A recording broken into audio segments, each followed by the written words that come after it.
নামাজের মধ্যে তাশাহুদ পড়ার সময় তর্জনী আঙ্গুল উঁচু করার বিধান কি? কেউ মারা গেলে তার থেকে কি মাপ চাওয়ার কোনো পথ আছে বা মাপ নেওয়ার কোনো বিধান আছে? আল্লাহুম্মা ইন্নী আউযু বিকা মিন আযাবিল কবরি দোয়া মাসুরা, এটা দোয়া মাসুরার জায়গায় পড়া যাবে কি না, নাকি দোয়া মাসুরা পড়ে তারপর এটা পড়তে হবে? স্বামীর নিষেধ সত্ত্বেও স্ত্রী বাবার বাড়ির জন্য কিছু দিতে পারবে কি না? যেমন মাছ তরকারি, যেহেতু স্ত্রী ও বাবা মায়ের প্রতি হক রয়েছে। ছোট বাচ্চাদের যদি ছবি আঁকার প্রবণতা থাকে তাহলে কি করব? মসজিদে ঘুমানো যাবে কি না যদি আমি ইসলামের দাওয়াত দিয়ে বেড়াই? আমরা টমেটো, সিম বা যে কোনো সবজি বিক্রির সময় সাজ দেই, অর্থাৎ উপরে ভালো এবং ভেতরে ছোট, এতে পাপ হবে কিনা? মানসিক রোগীর জন্য ইবাদতের বিধান কি? নামাজের পর কি আমল করতে পারি? বিলম্ব না করে চলুন আমরা চলে যাই আমাদের প্রশ্নোত্তরে সরাসরি।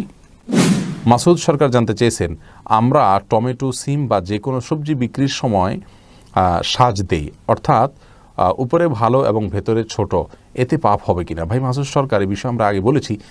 রাসূল করিম সাল্লাল্লাহু আলাইহি ওয়াসাল্লাম একটা হাদিস আমরা জানি যে তিনি একটা গমের দোকানে গিয়ে বলেছেন, হাত ঢুকিয়ে দিয়ে দেখেছেন যে ভেতরে ভিজা গম, উপরে শুকনা গম। তিনি বলেছেন, তুমি কেমন এমনটি করেছো? বলেছি, ইয়া রাসূলুল্লাহ, এগুলো বৃষ্টির পানিতে ভিজে গেছে, উপর দিয়ে এগুলো দিয়ে দিছি যাতে করে মানুষকে ওইগুলো তলা দিয়ে দিয়ে দেওয়া যায়। এটা গুনাহের কথা। কিন্তু আমাদের সবজি দোকানগুলোতে যে সামনে সাজানো হয়, সবাই জানেন যে এটার নিচের অংশগুলো ছোট আর এগুলো বড়, এখানে কোনো কিছু লুকোনো হয় তা নয়। যদি এরকম হতো যে এর মাধ্যমে তিনি লুকাচ্ছেন, তাহলে সেটি গুনাহ হতো, এমনিতে এটা গুনাহ হবে না। এরপরে ফাসিহা রোকসানা রাশকান্দা আপনি জানতে চেয়েছেন, মানসিক রোগীর জন্য ইবাদতের বিধান কি? দেখুন, মানসিক রোগের মাত্রাটা দেখতে হবে যে কোন পর্যায়ের মানসিক রোগ। মানসিক রোগী বলতে যদি একেবারেই আপনার এমন হন যে তার মস্তিষ্ক বিকৃত, তাহলে সেক্ষেত্রে তার জন্য শরীয়তের কোনো বিধিবিধান নেই। কারণ রাসূল করিম সাল্লাল্লাহু আলাইহি ওয়াসাল্লাম একটি হাদিসে বর্ণিত হয়েছে যে 3 ব্যক্তি থেকে কলম উঠিয়ে নেওয়া হয়েছে, অর্থাৎ তাদের কোনো কিছু লেখা হয় না। তার ভিতরে এক ব্যক্তি হলো আল মাজনুন, মানসিকভাবে যে ব্যক্তি অসুস্থ, অর্থাৎ পাগল, বিকৃত মস্তিষ্ক যিনি, তিনি যতক্ষণ পর্যন্ত তিনি সুস্থ না হন ততক্ষণ পর্যন্ত তার কোনো হিসাব লেখা হয় না। হারিস ইসলাম জানতে চেয়েছেন, নামাজের পর কি আমল করতে পারি? 5 ওয়াক্ত নামাজের পর কিছু দোয়া নবী সাল্লাল্লাহু আলাইহি ওয়াসাল্লাম থেকে বর্ণিত হয়েছে, কিছু জিকির বর্ণিত হয়েছে। ছোট দোয়ার একটা কার্ড আমাদের রয়েছে আসন্নাহ ফাউন্ডেশন থেকে, সেটা আপনি আমল করতে পারেন। এবং আপনার এই বিষয়ে আপনার বিভিন্ন রকমের বিভিন্ন ধরনের ফরম্যাটে আমরা এটাকে প্রচার করেছি আমাদের আসন্নাহ ফাউন্ডেশনের ওয়েবসাইটে। যদি যান www.assunnahfoundation.org, সেখানে আপনি এটার PDF ফরম্যাট পাবেন, সেখান থেকে আপনি পড়ে নিতে পারেন। রাসূল আকরাম সাল্লাল্লাহু আলাইহি ওয়াসাল্লাম সালাম ফেরানোর পরে বুখারী বর্ণনা অনুযায়ী একবার আল্লাহু আকবার বলতেন। আবার বুখারীর একই বর্ণনাকারী আব্দুল্লাহ ইবনে আব্বাস রাদিয়াল্লাহু তাআলা আনহু অন্য বর্ণনা অনুযায়ী তিনি 3 বার ইস্তিগফার করতেন, আস্তাগফিরুল্লাহ আস্তাগফিরুল্লাহ আস্তাগফিরুল্লাহ, এরপর আল্লাহুম্মা আনতাস সালাম ওয়া মিনকাস সালাম তাবারাকাল জালালুল ইকরাম, এটা পড়তেন। একবার সূরা ইখলাস, সূরা ফালাক, সূরা নাস পড়তেন, একবার আয়াতুল কুরসি পড়তেন, এবং আরও বেশ কিছু দোয়া আছে সেগুলো পাঠ করতেন। মুহাম্মদ ইসলাম জানতে চেয়েছেন, মসজিদে ঘুমানো যাবে কি না যদি আমি ইসলামের দাওয়াত দিয়ে বেড়াই? মসজিদে প্রয়োজনে ঘুমাতে পারেন, কোনো অসুবিধা নেই। সাহাবা ইকরাম ঘুমিয়েছেন মসজিদে, আসহাবে সুফারা মসজিদে ঘুমিয়েছেন। বিশেষ করে ইতিকাফের যদি নিয়ত থাকে তাহলে তো অবশ্যই মসজিদে ঘুমাতে পারেন, কোনো অসুবিধা নেই। তাদিয়া সরকার জানতে চেয়েছেন, ছোট বাচ্চাদের যদি ছবি আঁকার প্রবণতা থাকে তাহলে কি করব? ভালো ছবি আঁকাবেন, প্রাণী ছাড়া অন্যান্য বিভিন্ন আপনার প্রাকৃতিক দৃশ্য আছে সেগুলোর ছবি আঁকানোর দিকে তাকে ঝোঁকাবেন। মোহাম্মদ বিন জাকির জানতে চেয়েছেন, স্বামীর নিষেধ সত্ত্বেও স্ত্রী বাবার বাড়ির জন্য কিছু দিতে পারবে কি না? যেমন মাছ তরকারি, যেহেতু স্ত্রী ও বাবা মায়ের প্রতি হক রয়েছে, যদি স্বামী নিষেধ করেন তাহলে এটা দিতে পারবেন না। স্ত্রী স্বামীর কাছ থেকে আদায় করে নেবেন তার নিজের হিসেবে, সেখান থেকে তিনি দিবেন, এবং তার জন্য মহারণা, তারপরে যে স্বামীর কাছ থেকে হাত খরচ চেয়ে নেওয়া বিভিন্নভাবে, এবং নিজে যদি ঘরে থেকে কোনো উপার্জন করার স্কোপ থাকে সেগুলো, এরকম বিভিন্নভাবে নিজের যেটা হবে সেখান থেকে তিনি দিতে পারবেন। বাকি স্বামী যদি নিষেধ করেন তাহলে সেটা দিতে পারবেন না। তাহমিদা তাহমি আপনি জানতে চেয়েছেন, কেউ মারা গেলে তার থেকে কি মাপ চাওয়ার কোনো পথ আছে বা মাপ নেওয়ার কোনো বিধান আছে? বোন তাহমিদা, কেউ যদি মারা যায় তার থেকে মাপ চাওয়ার কোনো পথ আর খোলা থাকে না।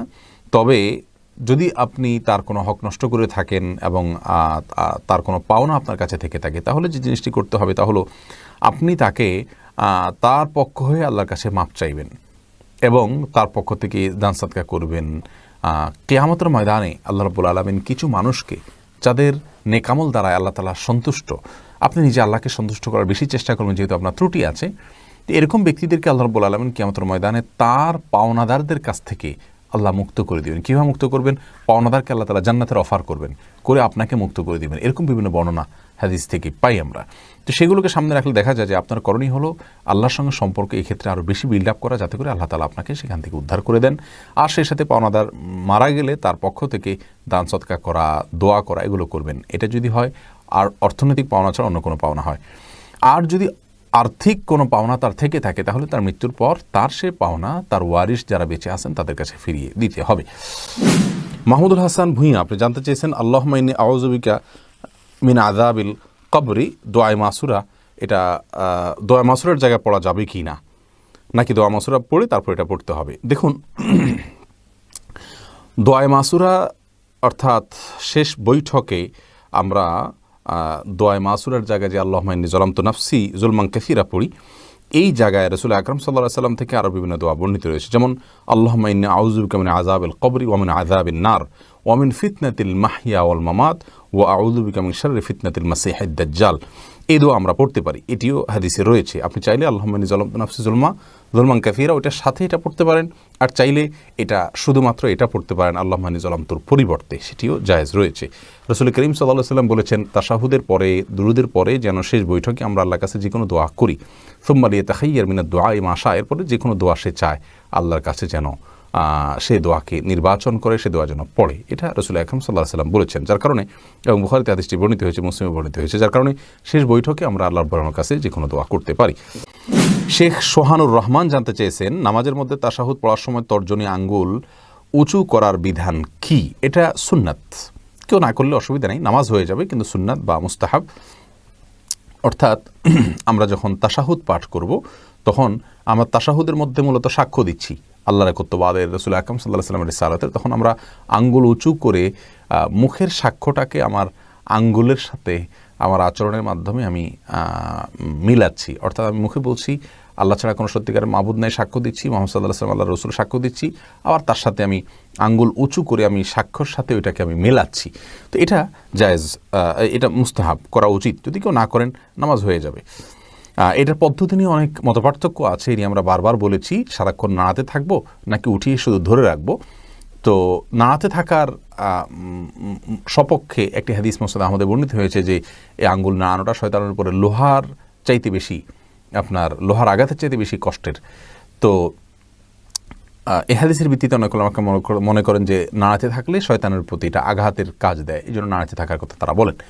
আর এর বিপরীতে অনেক উলামা ইকরামের মতে এটা শুধুমাত্র উঠাবেন এবং নামাবেন।